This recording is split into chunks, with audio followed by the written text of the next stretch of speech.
बिस्मिल्लाहिर्रहमानिर्रहीम। अस्सलाम वालेकुम नाजरीन, तारीख की दुनिया में खुश आमदीद। मुझे डॉक्टर अली कहते हैं और आज तारीख के झरोकों से मुसलमानों के अजीम सिपाही टीपू सुल्तान शहीद के बारे में ऐसे हकायक आपके सामने लेकर आए हैं जिनसे शायद आप इससे पहले वाकिफ नहीं होंगे। वीडियो की तफसील में जाने से पहले हमारे चैनल को सब्सक्राइब कीजिए और बेल आइकन को जरूर दबा दीजिए ताकि हमारी आने वाली वीडियोस सबसे पहले आप तक पहुंच सकें। नाजरीन, टीपू सुल्तान हाफिज कुरान, उलूम दीन के साथ हदीस और तफसीर कुरान के मुस्तनद आलिम, इंतहाई दरवेश मनश इंसान थे। नाजरीन, टीपू सुल्तान तुर्क मवासलात के बानी थे। उनका लिबास इंतहाई सादा, दस्तार पर सफेद रुमाल बंधा होता था। अक्सर सफेद लिबास ज़ेब तन करते और कमर की पट्टी से सिपाहियाना शान के मुताबिक खंजर या तलवार लटकी होती थी। घुड़सवारी उनके मशागिल में शामिल थी और जिंदगी का बेशतर हिस्सा घोड़े की पुश्त पर गुजारा। बड़े बड़े मुंहजोर हाथियों को काबू में लाकर सवारी करते और फौजी मशकों में खुद शामिल होते। नाजरीन, हथियारों की तैयारी, नए नए जंगी तौर तरीकों पर गौर करके हिकमत अमली तैयार करने और मैदान जंग के नक्शों की तैयारी, फिर दुश्मन की जानिब से मुमकिना हमलों की सूरत में जवाबी कार्रवाई पर गौर उनका मामूल था। इन खुदादाद सलाहियतों की बुनियाद पर टीपू सुल्तान का शुमार दुनिया के ज़हीन तरीन सिपह सालारों में होता है। शुजाअत और दलेरी के साथ टीपू सुल्तान आला इंतजामी सलाहियतों के मालिक थे। टीपू सुल्तान के दौरे हुकूमत में बड़ी बड़ी इमारतें तामीर हुई और कारखाने लगाए गए। लोगों को रोजगार के वसी मौके फराहम करने के लिए सनत व हरफत को हैरत अंगेज तरक्की दी गई। तिजारत का दायरा कार हिंदुस्तानी रियासतों से अफगानिस्तान, ईरान और यूरोप तक फैलाया गया। टीपू सुल्तान इस्लामी शरई कवानीन नाफिज करने के लिए कोशा रहे। हमेशा अदबी और इल्मी महाफिल की हौसला अफजाई की। नाज़रीन, दिसंबर 1782 में दौरान जंग हैदर अली ने वफात पाई और टीपू सुल्तान मैसूर की रियासत के सुल्तान बने। जंग में शिकस्त के बायस अंग्रेज सुलह पर मजबूर हुए और तय पाया कि अंग्रेज आइंदा किसी भी होने वाली जंग में टीपू का साथ देंगे। मगर जब टीपू मरहटों के खिलाफ जंग में मसरूफ था तो अंग्रेजों ने मौका गनीमत जानकर अहद शिकनी करते हुए टीपू सुल्तान के दुश्मनों से मिलकर मैसूर की तीसरी जंग शुरू कर दी।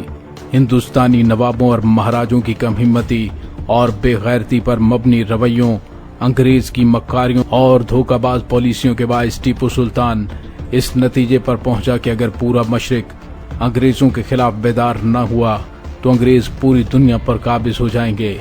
लिहाजा उसने एक भरपूर तहरीक का आगाज किया। हिंदुस्तानी रियासतों के अलावा अफगानिस्तान, ईरान और दौलत उस्मानिया को खतूत लिखे। अपने एलची के जरिए फ्रांस से फौजी तरबियत का मुआहदा हुआ तो टीपू सुल्तान ने स्वदेशी तहरीक की बुनियाद रखी। सारी जद्दोजहद में सुल्तान अपने दुश्मनों पर हावी रहे, मगर अपनों की गद्दारी के बायस वो अजीम मकासिद हासिल करने से महरूम हो गए जिनके हुसूल के बाद हिंदुस्तान गुलामों की सरजमीन न कहलाती। हिंदुस्तान की तारीख में बड़े नामवर हुक्मरान गुजरे हैं, मगर टीपू सुल्तान वो वाहिद शख्सियत है जिसका नाम उसके दोस्त और दुश्मन बड़े एहतराम और इज्जत से लेते हैं। वो अपने दौर का जिद्दत पसंद हुक्मरान था। नाजरीन, हम जिस रॉकेट टेक्नोलॉजी को आज जदीद दुनिया की दरियाफ्त बताते हैं उसकी बुनियाद 200 साल पहले टीपू सुल्तान ने अपने दौरे हुकूमत में रखी थी। वो हिंदुस्तान का पहला दूरंदेश बादशाह था जिसने हिंदुस्तान को बैरूनी हमलों से महफूज रखने के लिए समुद्री रास्तों पर रुकावट की मंसूबाबंदी का आगाज किया। न सिर्फ बहरी बेड़े का ख्याल पेश किया बल्कि खुद बहरी जहाजों के नक्शे बनाए और एक मजबूत बहरी बेड़े की बुनियाद रखी। नाजरीन, उस दौर में अपनी फौज के लिए पेंशन का कानून बनाया, जागीरदारी निजाम के खात्मे का ऐलान किया, आम किसानों को जमीन का मालिक बनाया, जमीन उसकी जो काश्त करे उस मशहूर कौल को अमली शक्ल में नाफिज किया। हिंदुस्तान को पहली मरतबा बैंकिंग निजाम से रोशनास करवाया। कोऑपरेटिव सोसाइटीज के जरिए इस्लाहात और तामीरात की गई। बेशुमार दीनी, इल्मी और फनी इदारों के अलावा एक यूनिवर्सिटी की बुनियाद भी रखी। उनका नारा था, हिंदुस्तान हिंदुस्तानियों का। वो चाहता तो गैरत का रास्ता छोड़कर अंग्रेजों से दोस्ती करता, उनसे मरात लेता اور اپنی سلطنت میں توسیع اور حکمرانی مضبوط کرتا، مگر وہ جانتا تھا کہ انگریز ہندوستان میں تجارت نہیں حکومت کرنے آیا ہے، وہ کسی کا دوست نہیں ہو سکتا، لہٰذا اس نے احسان مندی کی سلطانی کو غیرت مندی کی موت پر قربان کر دیا۔ لندن کے ایک عجائب گھر میں ٹیپو کا تیار کردہ ایک کارٹون یادگار کے طور پر رکھا ہوا ہے، جس میں ایک شیر نے انگریز سپاہی کو دبوچ رکھا ہے۔ بٹن دبانے پر وہ سپاہی چیخو پکار کرتا ہے، انگریزی میں شیر سے پناہ مانگتا ہے اور جان بخشی کی التجا کرتا سنائی دیتا ہے۔ انگریزوں نے ٹیپو کے خلاف وہ حربہ استعمال کیا جس کے ذریعے فرانس کے بادشاہ نیپولین کو شکست دی گئی تھی۔ ٹیپو سلطان کے بہت سے امراء وزراء کو لالچ دے کر ساتھ ملایا اور ایک انگریز کو صوفی بزرگ کے روپ میں میسور بھیجا، جس نے عوام کو ٹیپو کے خلاف غلط فہمیاں پیدا کر کے بھڑکانا شروع کر دیا۔ بڑے ریاستی اہلکاروں کو بڑی رشوتیں دے کر غداری پر آمادہ کیا، انہی میں میر صادق اور میر غلام علی، میر قاسم اور دیوان پورنیا قابل ذکر ہیں۔